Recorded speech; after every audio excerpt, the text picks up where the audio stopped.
onto our YouTube channel. So this is our first FLT Connect of this year, of this cold season. So we're kicking them off. So I'm going to be doing one today on trail maintenance. And we have more that are being planned for the rest of this cold season coming up. So I will give you more information on that at the end. And let me get my slides up. So today we have quite a mix of people who are here, people who are just wanting to find out about trail maintenance, and people who have been doing it for us for a long time. So I'm going to kind of cover everything. So some of this you might know, some of it you might not know. And I'm going to go over some of the projects that we have done this year that I've been a part of. And who I am, I'm Erin Potter, and I am the trail specialist for the Finger Lakes Trail Conference. So my job has been to recruit volunteers, set up work days, and to oversee crews as they are doing trail work. So for anybody who's not familiar, I'm just going to give a brief overview of our trail. So we run from Allegheny to the Catskills. So Allegheny State Park to the Catskills, and cover about 1,000 plus total miles across the main trail and our branch trails. So we have about 585 miles on the main trail and about 440 on the branch trails. This does change because we have reroutes and such, which I will show you some examples of. We're about half on private land, so having a good relationship with landowners is important. And half of our trails are on state or other public lands. So then that also becomes important because of any rules on state or public lands. We cross 21 counties and 13 state parks, including Allegheny and Letchworth. And we are in New York's only national forest, the Finger Lakes National Forest. So we cover quite a variety of landscapes and our beautiful state, all of these different areas. So we are built and maintained almost entirely by volunteers and our members, very important to us. And our volunteers currently donate more than 200 or 20,000 hours each year. So very important. So if you are one of our volunteers, we thank you. If you would like to become one, we thank you in advance. So a little bit about how our trail conference is organized. There's a whole bunch of people at play here, and this is all on the website too, but I just wanted to put this on here because we're talking about trail maintenance today, and we're going to be talking about our maintainers and the people involved in managing the maintainers. So down here on the bottom, this is kind of our base, the people who make things work on the ground. So we have our trail stewards, which include adopters, sponsors, maintainers, the people doing the work and making sure that our trails look nice and that they're safe and sustainable for our hikers. So each trail maintainer is going to be under a regional trail coordinator, who then will report to the vice president of trail maintenance, which is John Schmidt. And then he is our representative on when we have our board meetings, and we can set up big projects through him as well. So I'll get into the nitty-gritty of that. I will show the website at the very end too, so I can show you some of those regional trail coordinators for your section if you are curious. Another important person on this for our trail maintenance is our coordinator of crews and construction, which is Mike Tenkate, who is the one responsible for setting up and running the alley cap projects. If you don't know what an alley cap project is, stay tuned. So I mentioned that half of our trail is on private land. So this is very important for us to make sure we strive towards a good relationship with them, because we don't want to lose access to our trail. So I put this on here because if you are a maintainer, or if you want to become a maintainer, you play a role in making sure that landowners are happy and that we have this good working relationship with them. Okay, so we'll get into a little bit more of that as well. But definitely your regional trail coordinators will be the ones who know who the landowners are and how to get in touch with them. And it's the maintainer's responsibility to address any issues that might pop up.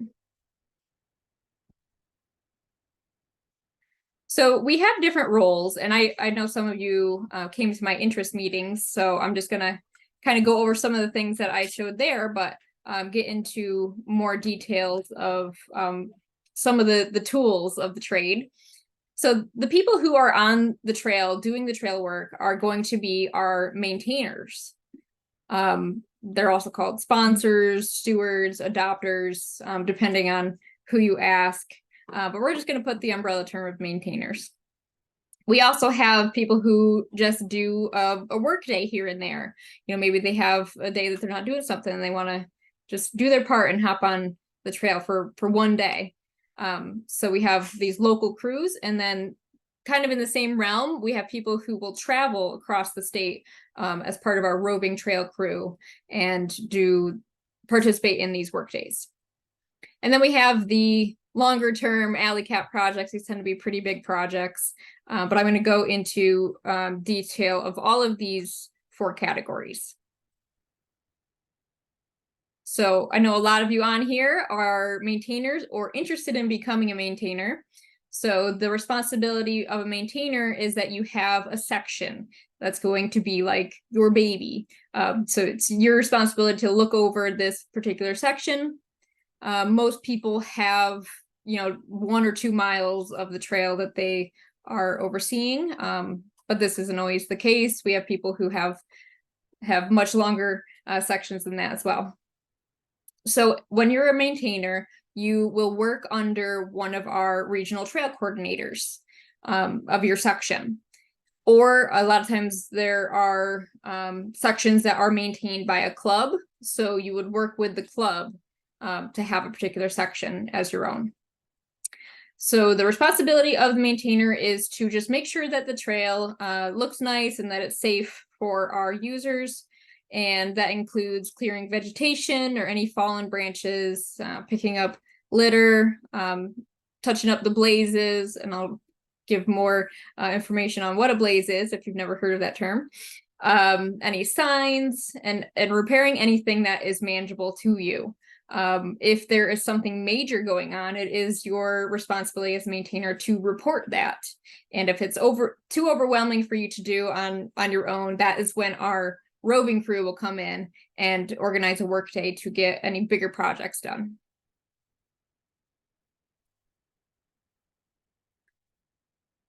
So as a maintainer, you are agreeing to visit your section typically 3 times a year, and you want to spread that out so that you get the optimal time to do the maintenance.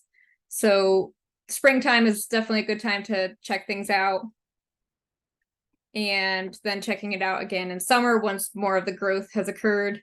And then also in late summer is a good time before all the leaves start falling. But that's kind of like the bare minimum of when these maintainers would go out and make sure that the trail looks nice and everything is clear, not overgrown. So it also becomes important to look at the trail conditions. We have our reporting system and trail conditions on the website, and kind of decide what can be accomplished as basic maintenance. And again, if anything needs major work, you would just report that, and we would set up a special work day. So that brings me to what we do on those work days. So again, these are projects that are a bit overwhelming for just one person to go out and do. They can include things like repairing any trail erosion, to clear down trees, to get a sawyer in there and remove trees that have fallen. We've had a lot of that happen this year. This could be things like repairing bridges. We've done a couple of those recently, or any other structures, lean-tos and whatnot. Also making puncheons, which I'll show you what those are if you don't know. And these are projects that typically are a day or half a day. So it's something that is a little bit more than what an individual can do, but we get a crew right in there and we can take care of it pretty quickly. So I am one of the people who set up these work parties, or the regional trail coordinator would, or John, our vice president of trail maintenance, also sets these up. And we recruit volunteers for this through our email. I'm sure you've seen the footnotes and even on social media. So you'll be seeing more coming out in the next footnotes, which should be coming out next week. So then our roving trail crew is going to do similar things. They partake in these local work days, but these are the people who are interested in traveling further. And the season that we typically have for the work days would be, March is kind of on the early end, but they could start as early as March and then into October. So those are the best times to work on some of our projects. So again, this is the same as the previous slide. So it's like 1-day projects, and doing things like clearing for a reroute or clearing drainage or building those smaller structures. Whenever we do have a work day, we provide any training or tools. Most of the time, we find that people have their own tools that they like to bring. And we do also have this certified Sawyer training that we provide annually, typically in the spring. And this is to operate the chainsaw. And these people are part of the roving trail crew. So anytime that we have a major area that needs chopping of things, we would call in our sawyers. And so if you're interested in that, you could become a certified sawyer for us. And then last, we have our alley cat projects. So I know some of you have been on our alley cat projects. We haven't had too much this year. We're waiting for, the county to do this, the county to do that. But we have some that are definitely going to happen next year. So these projects, Allegheny to the Catskills, that's how it got that name, are pretty much our major trail construction projects. So these can take several days, sometimes a week. This would be things like building a lean-to fresh, or building a brand new bridge, or any like major trail building or rerouting. So this is when Mike Tenkate will set these up and then recruit people for that. And I help recruit also. So these are definitely good for people who have specialized skills. If you have construction background, then this is the perfect thing for you. If you want to learn about it, this is a good place to go.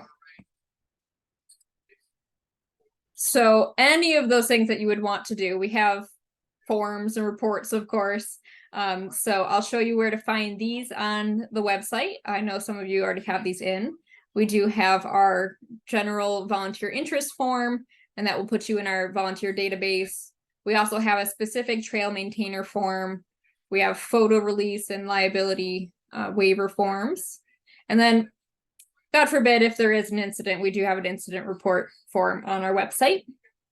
We have these two handy manuals or handbooks, the trail maintenance manual and the safety handbook, which are very outdated. So one of my projects next month is to take a look at those and see if we can update them a little bit.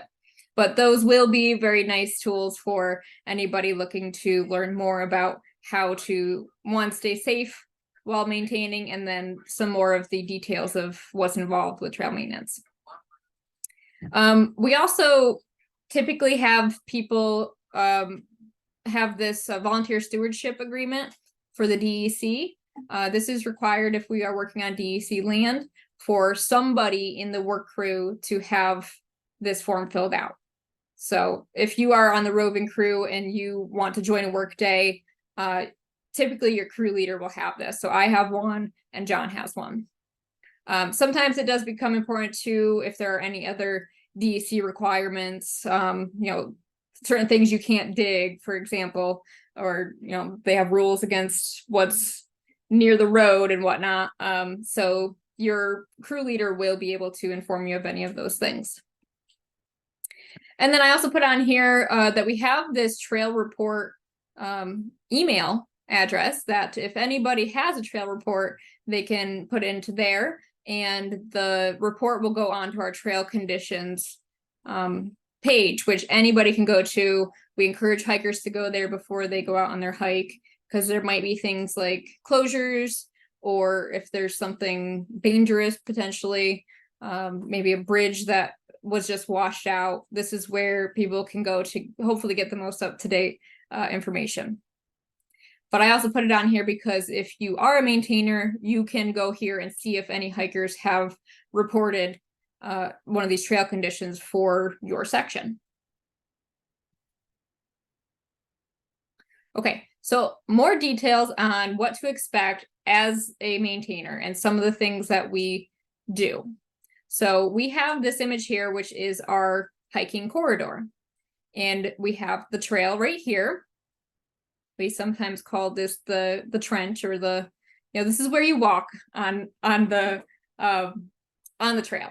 So then we have this certain boundary around us. This is our corridor that we are hiking through. So that's what we are concerned with.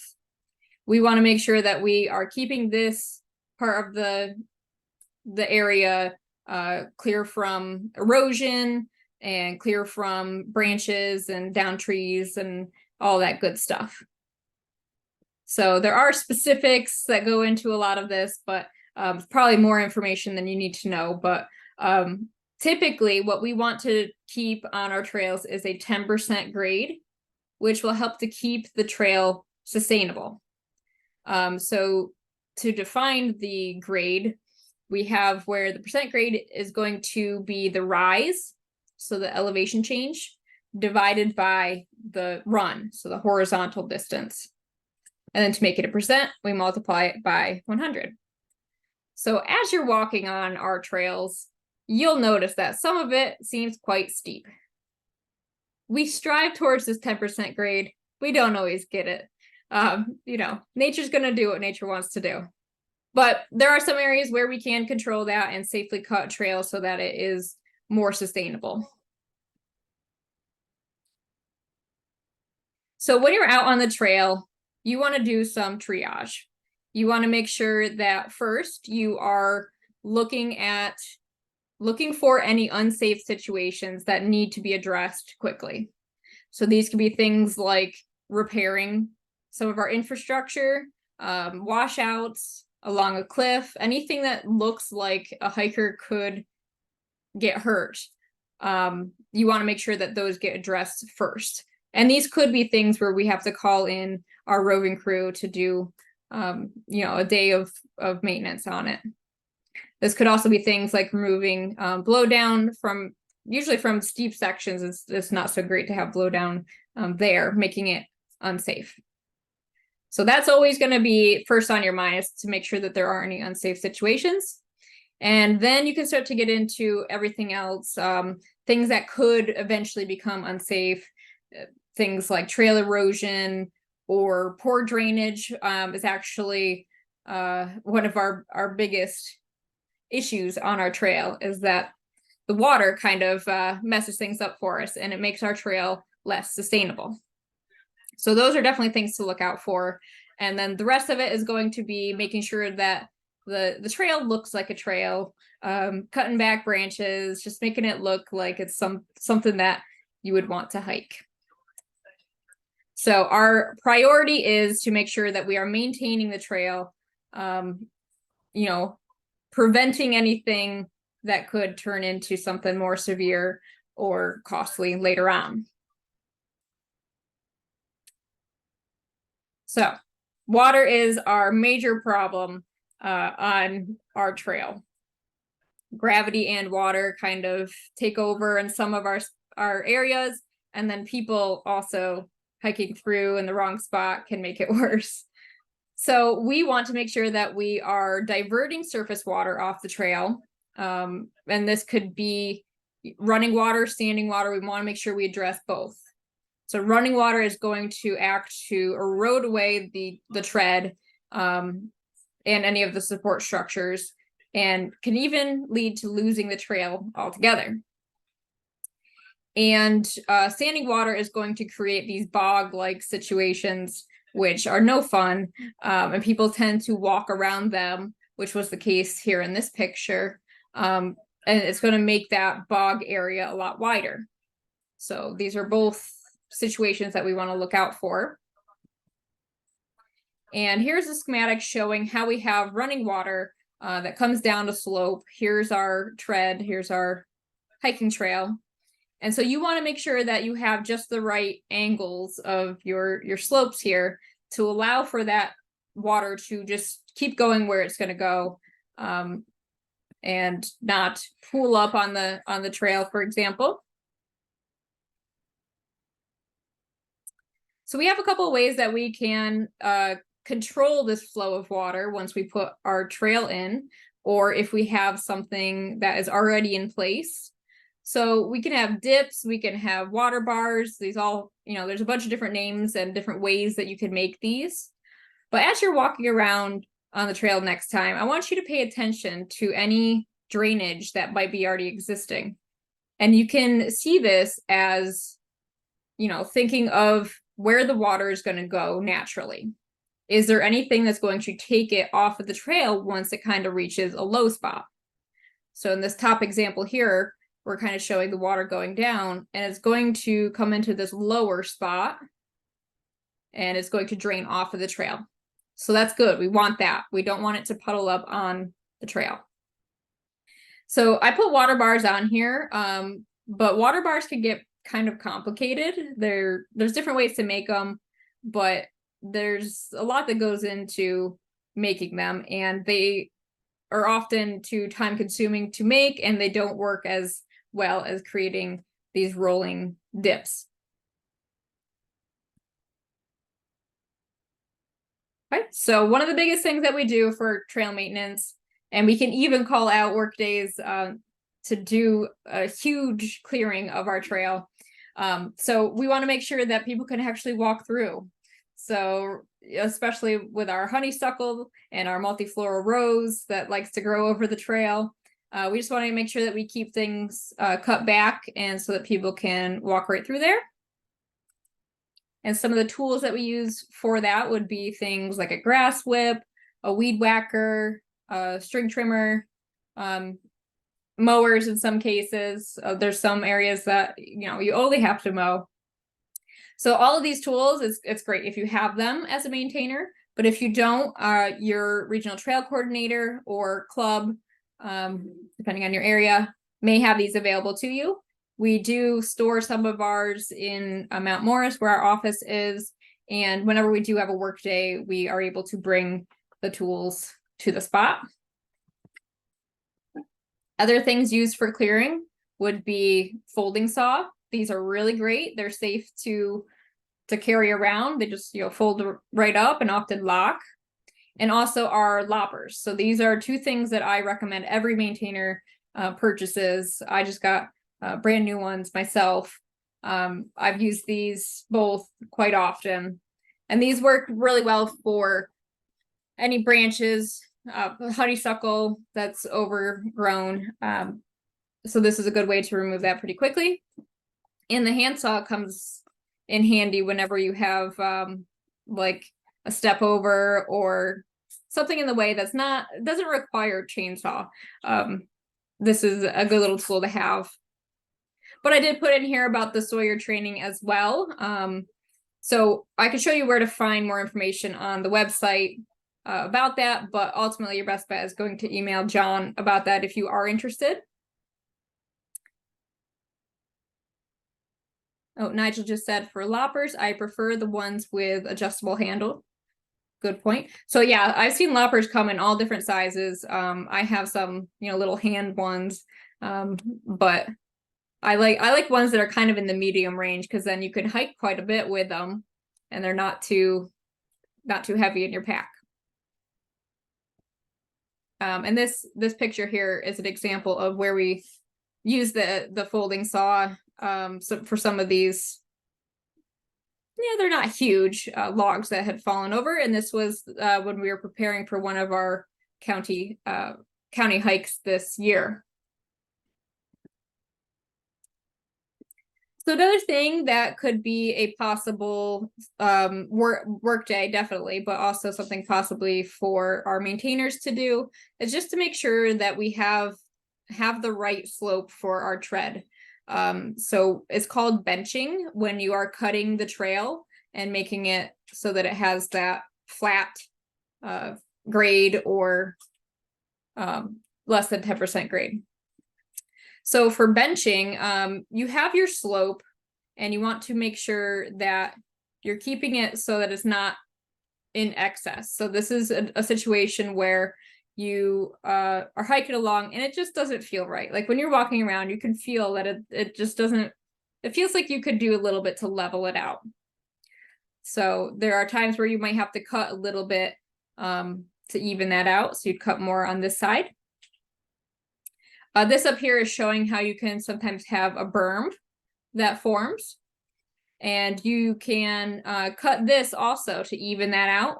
Because if we keep that berm there, it's going to create a path for the water to stay on the trail, which is what we want to avoid. So if we have just the right slope, it's going to allow the water to run off. And it's also going to be pretty more comfortable for our hikers. Oh, we just had a question, direct message to me. With so many miles of trail, how many individuals are signed up as maintainers? We have about 400 maintainers across the whole trail, and we have quite a few clubs who maintain good chunks of our trail as well. But we could always use more. So there are a lot of tools that you could use for benching and cutting new trail. The Matic is, I like the Matic. Some people like Plasky or Plasky, however you want to pronounce it. I've heard both ways. So these are the ones that are more, like pickaxe looking tools. There are many different types of hoes that you can use. The hazel hoe is one that's, not huge, but it's chunky. It serves its purpose rather than your regular garden hose. It's going to be kind of more flimsy. So there's a bunch of different types that you could use. Everybody kind of chooses which one they like the best. I personally have this weird little hybrid that I found. It's only like this big, and it has like a spade shovel on one side, and it has more of like a Matic on the other side. It's come in handy, and it's really nice to just carry around in my day pack. And then shovels too. You might have a situation where a shovel would be handy for removing excess material. Kind of on the same note is if you need to create any switchbacks. So it's just like cutting trail, but you have to keep in mind that each turn is going to need what we call a landing. And so if you've ever hiked on a switchback, you'll know what I mean. Like you have this spot where you can just like stop and take a breath, and then you can keep going down the switchbacks or up the switchbacks. So we tend to have those. Renee says to everyone, or Erin uses her hands to dig a trench. Yes, sometimes I do. Hands work too sometimes. So the landing tends to be 6 feet, but again, nature's gonna do what nature's gonna do, and you work with what you got. As long as you have a nice spot for somebody to stop before you turn the trail in that switchback. So I think a lot of this is kind of instinct too. When you're out working, like what would you expect as a hiker? What does it feel like to you as you're testing out where to cut this switchback? Okay, and then we have our blazes, which we love to see to make sure that we are on the trail. And we want to make sure that as a maintainer, we are making the blazes visible. So that means that we need to cut back any branches or, anything that's grown over, kind of blocking the view of our blaze.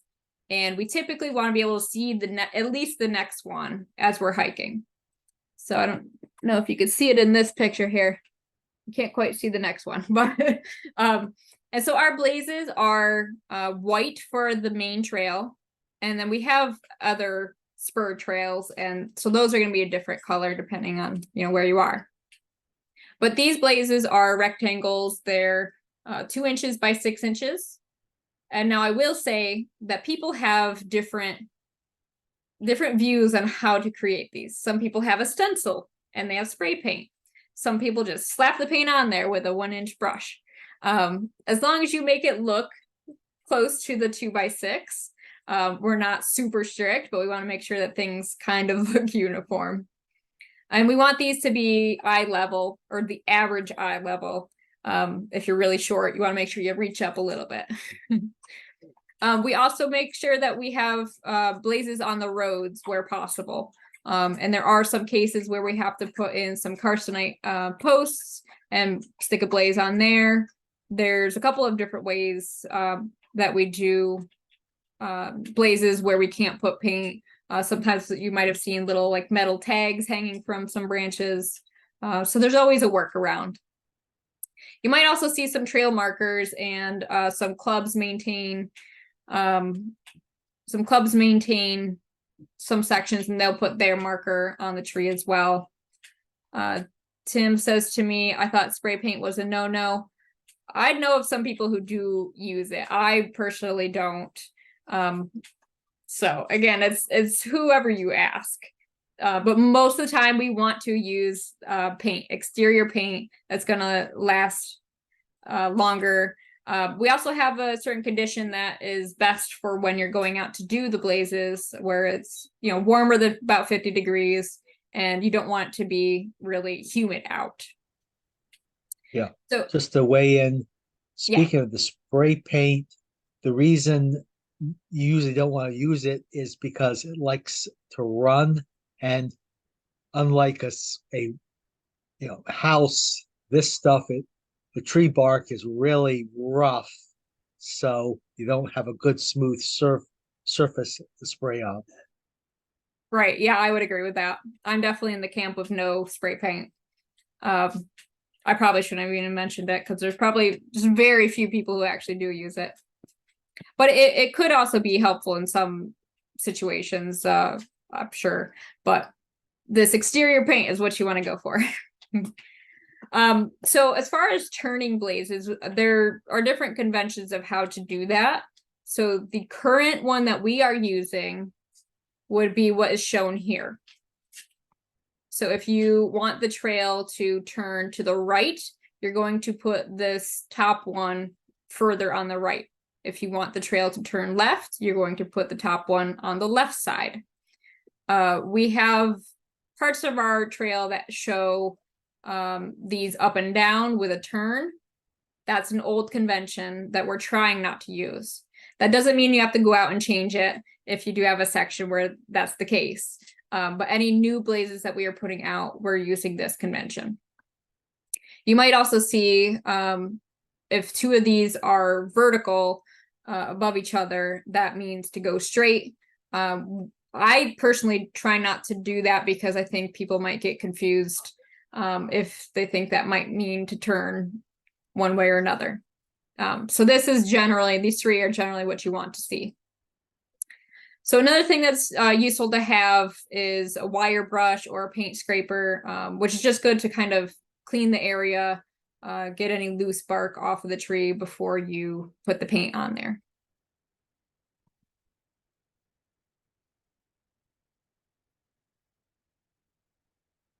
Okay, another thing to look out for, and I mentioned this before, is to check the safety of our trail infrastructure. So if you have a section where you have signs, lean-tos, bridges, puncheons, which these are puncheons, those planks over wet areas, those are called puncheons. So it's your job as a maintainer to go out and just make sure everything looks like it should, and then to report anything that needs fixing especially if you can't fix it yourself. Excuse me. And also in this realm is you want to make sure that the trailhead or any areas where you have a road crossing and you go back into the woods, you want to make sure those areas are clearly visible so people kind of don't get lost or they can't find where they're supposed to go once they get there. So that means, cutting back any branches or anything that might be around the access point signs.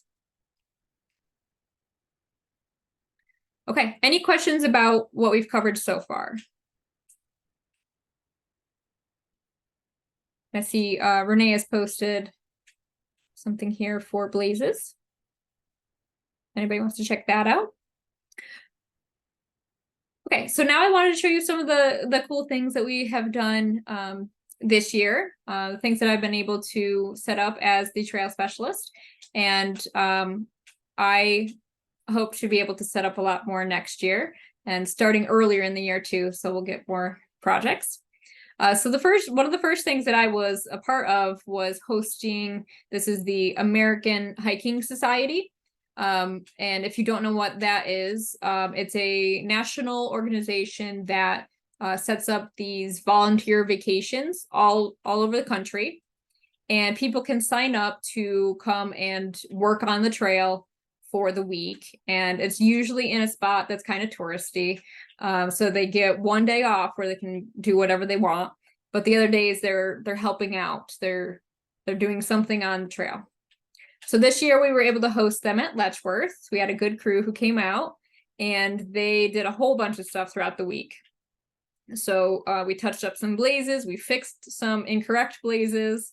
We have the passport hike that is part of Letchworth that desperately needed a new box for that. Oh, and I'll mention as a maintainer too, if you do have a register or a passport box, one of the things you'll do is just to check to make sure that things are in that. And so we were able to completely install a brand new box for the passport hike and the rubbing. So that was definitely needed. Put in some box steps as well. This would be something that would be more on the major infrastructure side. Maybe not technically an alley cat project, but something that you can get a work crew for if you need steps on your section. And we did a whole bunch of clearing and also cutting a little bit of new trail. And the name of that organization again was the American Hiking Society.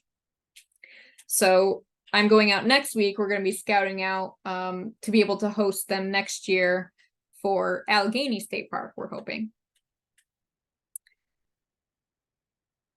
So we also had quite a few reroutes, and oddly enough, a lot of these are in Peter Wyburn's section.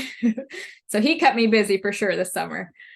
So we had quite a big portion of map 7, so near Portageville, where we had to create a whole new trail. We had some landowner changes where we had to get off a particular property. So we were able to cut some brand new trail. We did a switchback. This is the start of the switchback for that one. Very, very beautiful trail now. And that got the trail off of the road as well. Same with this one over here. So this is the Robinson Road section of map 7. So this is now open. And I think the new maps are coming out soon. But this is another section where it's right next to this first one. So that's a huge section that we were able to get off of the road and brand new, beautiful trail. There was also, this is map 8. We have this section where there was a pretty scary gully. We were scouting it out and like the tread was only, a little bit more than my foot, and I don't have very big feet. So a little bit more, a little bit wider than my foot. But we were able to do the best we can to widen the trail, bench it, and then create some safer and more comfortable switchbacks on the other side of the gully. So if you know that section, if you've been on that before, you should go check it out now and tell us if that's better. And this one was just a little one that we had cut, M13. So this is Bill Meehan is the regional trail coordinator. And this was a section that we had done for part of the pre-hike for the county hike series, where I was walking down, and it's pretty steep. Over here is the original trail, and I thought it could use a switchback or two. So I got Bill out there and we were able to cut this beautiful flatter trail, and it comes out and then goes across and comes down to the where it meets the logging road, and it goes out to that vista by the Six Nations Cemetery. So very beautiful area. There's my little tool that I was talking about that I like to bring along. This one was a big project. Renee knows.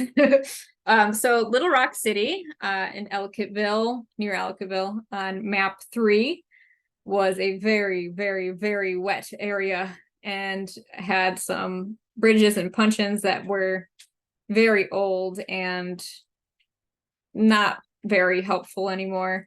And also this is an area where a lot of people were going around the bogs basically and making it so that these wet areas were wider.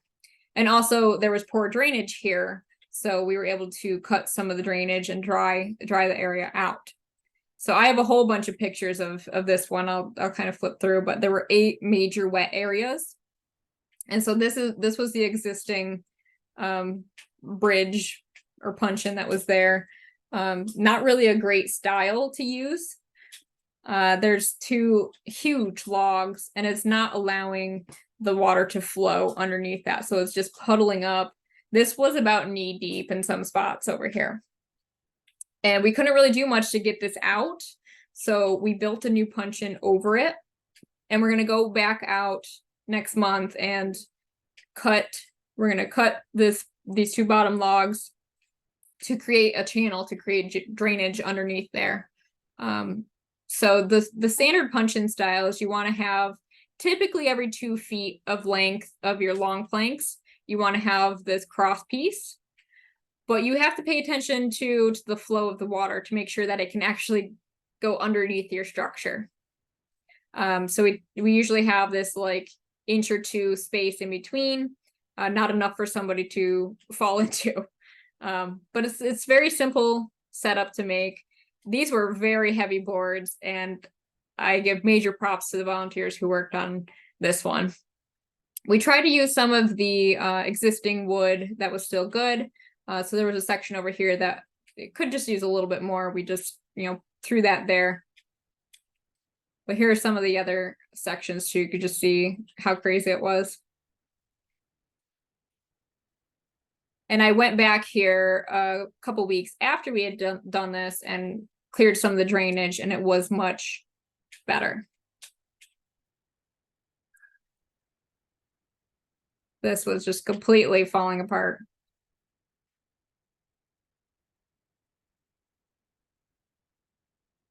Some of them didn't even have an existing structure there. So this would be a major project to get people out on. And then this is another puncheon project where we put in fresh ones. This was with the ADK club, the Onondaga chapter, very active group, and a great crew to work with.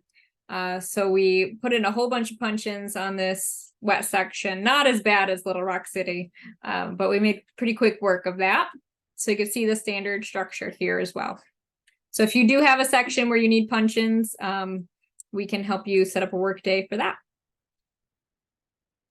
We also recently have done a couple of bridge improvements, and this was at the end of the Bristol Hills branch on B3 near Ferris Road. So this is what it looked like before, and it did not feel so great, and some of these boards were rotting out. So we made it feel better to walk across with the handrail there, and we replaced those the ladder steps on that side. This is a section that we might not even have anymore because we have some property changes and we might have an easement on another section. So we might have a major reroute coming next year. We'll see. And this one we just did, this was on map 6 near Portageville. And the pictures don't do it justice, but this bridge it's a 25-foot bridge, and it was pretty slanted. So we were able to take a come along, and we were able to jack it up and reinforce it with a whole bunch of rocks underneath. This was a lot of clay under here, so we dug that out and make sure we made a more stable foundation. And we also wanted to prevent more erosion, so we built up all of the rocks underneath there so that the land couldn't erode away as quickly. We also added non-slip. This is hardware cloth that we use horseshoe nails to tack it down. And so if you have an area that's slick and you need some non-slip material, I like this stuff more than some other things. I also like the roof shingling, but those get ripped up very easily. So there's a bunch of different methods for making things non-slip. And again, people are going to be in different camps for the different material. So if you have something like this on your section, if you're already a maintainer where you want non-slip material, we can discuss that. But keep it in the back of your mind if you do want to become a maintainer, and you might need that information. Okay, so some of our upcoming opportunities, if anybody is interested, we are supposed to be building a kiosk in Farmersville State Forest. So I am waiting on the details. This has been a project that's been in the works for quite a long time, but we're waiting for a bunch of different people to make different parts of this kiosk. So it's out of my hands right now, but once I know more, I can push to get people out to help build that. Coming up, we have a major bridge situation that we need to have removed. It's a dangerous situation. I actually have a picture of it. So this is on map 16, and we need to get this thing out of there. So it's probably gonna be a couple-day project, but anybody can help with this at any point. It doesn't have to be, you don't have to commit to the whole thing. But this is one of those situations where if you have this on your trail, this is potentially dangerous, because clearly nobody should be crossing that bridge that was washed out. So we're gonna need to get that out of there so that nobody gets hurt. It's a liability. So we're gonna go in and dismantle it the best that we can and haul it out. So we're setting up the first day for that to be Saturday, the 7th at 10 in the morning. Any of these, if you do want to participate, please let me know. Shoot me an email. It's the email that I sent the Zoom link through. I can get you more information of meeting times and whatnot. Also coming up, we're going to have an improvement for a lean-to on the Bristol Hills branch that has been highly vandalized. So that's going to be on the 10th. It's a Tuesday in the afternoon. And I like to have the times of our work days all spread around, because I know some people prefer weekdays and some people can only do weekends. So I try to accommodate everybody who wants to help out. But this is the lean-to that we need to do something with, either stain it, or I'm not sure if these are all, it looks like charcoal, but I'm going to see if I can get my hands on a portable cordless sander and maybe take care of some of that. But does not look great. Okay, so other than that, we do have on map 13, we're going to have some trimming there. Bill Meehan is going to be in charge of that one. So you can call him, or I can put you in touch with him if you are interested in that.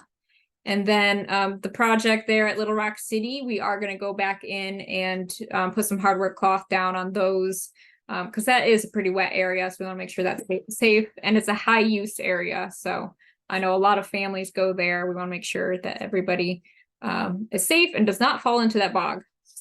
So we're going to do that on Friday the 20th in the morning at 9. But again, whenever you can show up in the morning is great if you want to. And then I am going to be leading an in-person workshop on our property on map 22. And this is going to be a workshop on building brand new trail. So you'll be able to see the whole process from flagging out, mapping out a new trail, to actually cutting the trail and what all is involved with that. So we'll have the tools there for that, of course, unless you want to bring your own. And we are going to make a whole new trail. This is our property, so it's kind of like our little playground, so we can test things out. But the new trail that we're going to build is going to get the existing trail off of this logging road, and it's going to take it closer to a stream. So it's going to be a much prettier wooded area.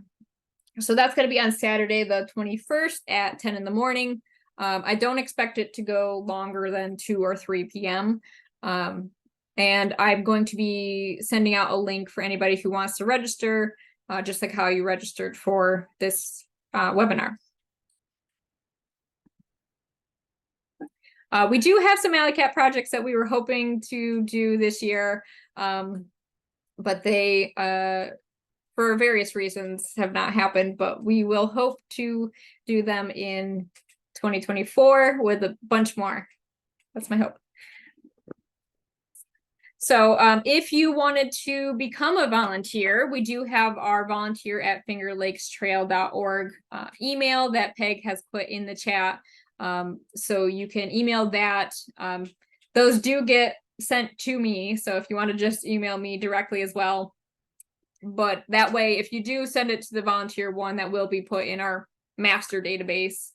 I'll show you the website too, where you can get some more information on there.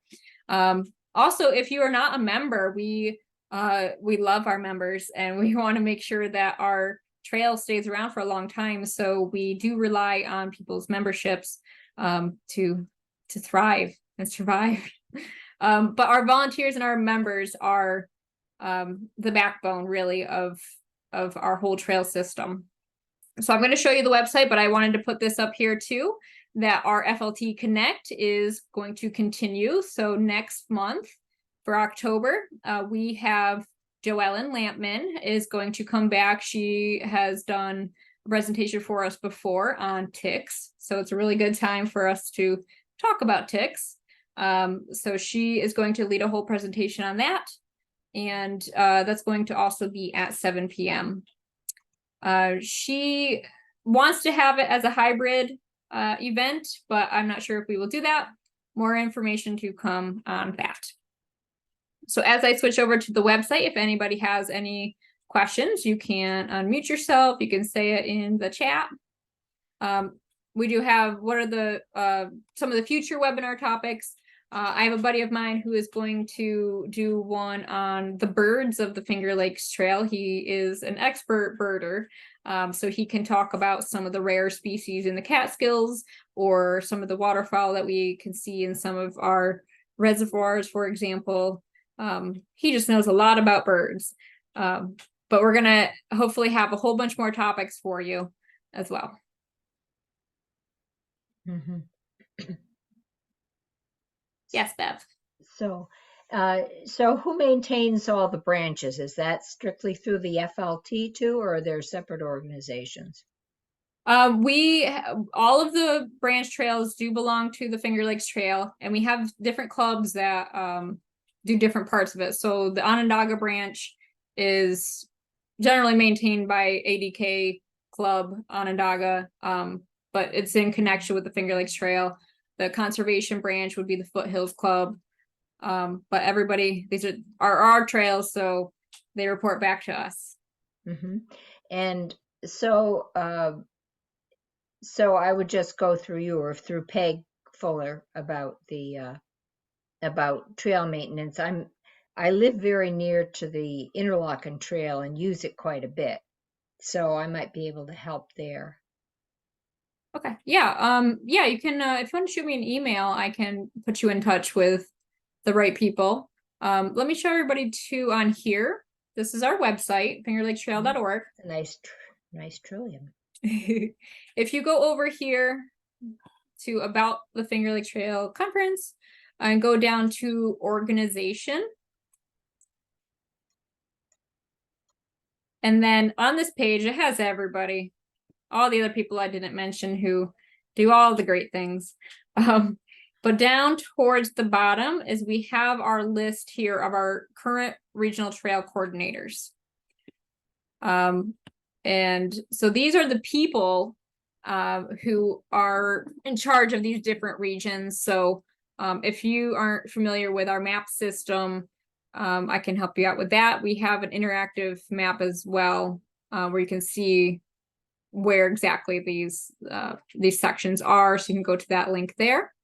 But these are the people who are the coordinators, and I really think we should have their email addresses on here. But if you wanted to email me, and I can put you in touch with somebody for your region or whatever region you are interested in going to. I know some people travel to certain sections. So Bev, you would probably talk to David Priester for your section. I see his name here. David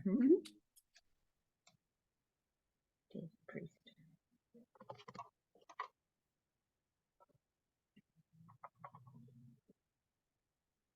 Peg says in the chat here that the tick presentation will cover the various ticks and bugs that are in our area and the diseases they transmit, especially Lyme's disease, which my daughter was diagnosed with, but she's now cleared up. We caught it early.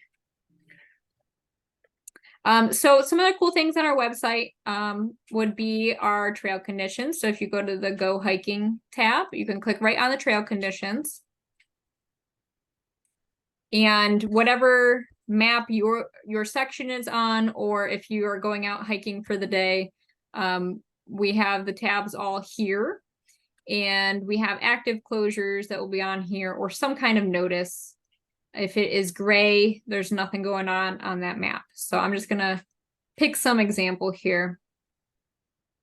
So a lot of these are going to be hunting closures, which is coming up very soon for a lot of sections. So this is stating our Cheese Factory Road. So this is the reroute that we did. So the trail condition is in here that we have rerouted using new trail, which connects the old trail. And so this has all the information on that. And this is good to look at here if the maps are not updated, but these tend to be pretty thorough with explaining exactly where to go and what to do if there is a particular closure or reroute. So this is always great to look at if you are even just hiking and not even maintaining.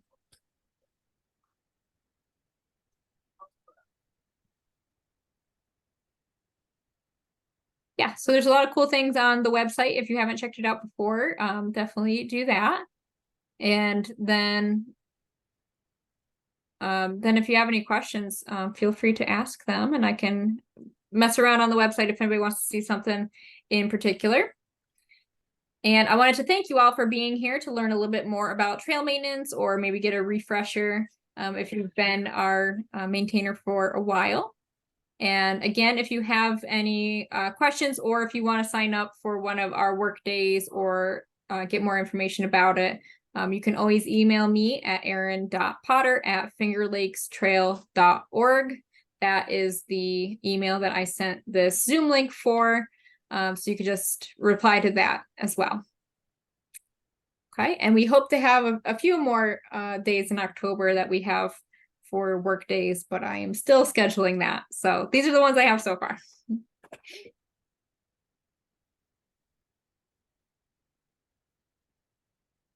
Okay, thank you everybody, and I hope to see you at the next FLT Connect. I just want to thank Erin for her hard work to do our first FLT Connect for the new season. We're going to have many more. She put this together and I think did a fantastic job. And I truly appreciate her work on this. We did record this, or I should say Erin recorded it with the intention.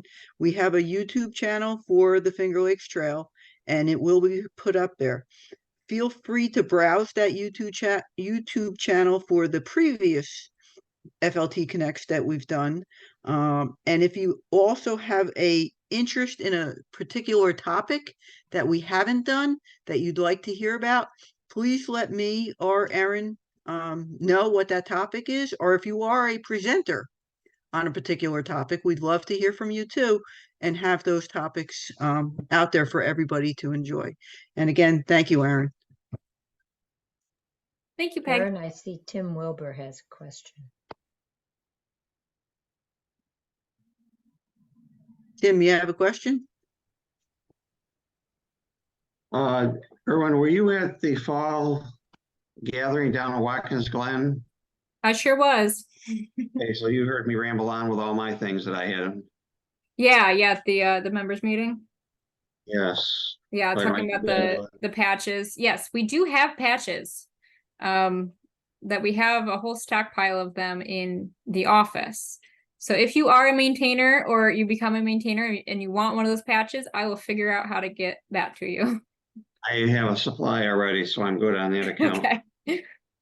I don't know if any of my other ideas ever made it any further, like sponsoring, in my case, a pungent, which I'm trying to do, which is on DEC property, but it has to go through the FLT to get permission to do it. And I put out the idea that having something like this, put a price on what it is, which I figured to be around $120, Mhm. and say if somebody want to support this, which would be me, and then we could go forward from there. But I haven't heard any back of any ideas on this.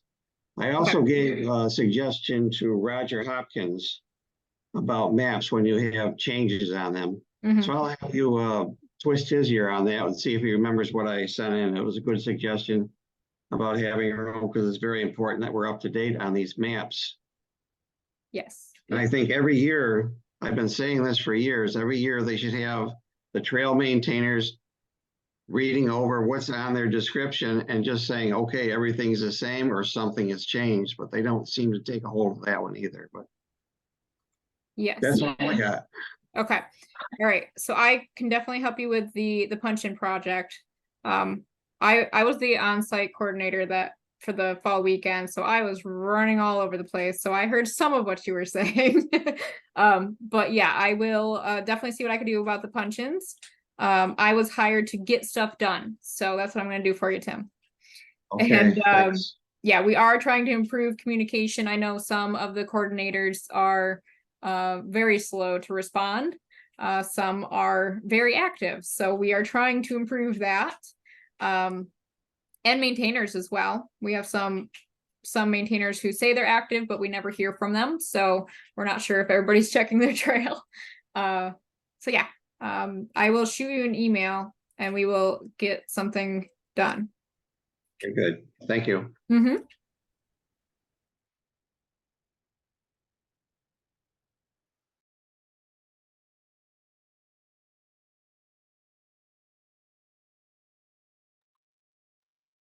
Does anybody have any other questions or comments? Okay. Thank you all very much. Great, thank you. Hope to see you again.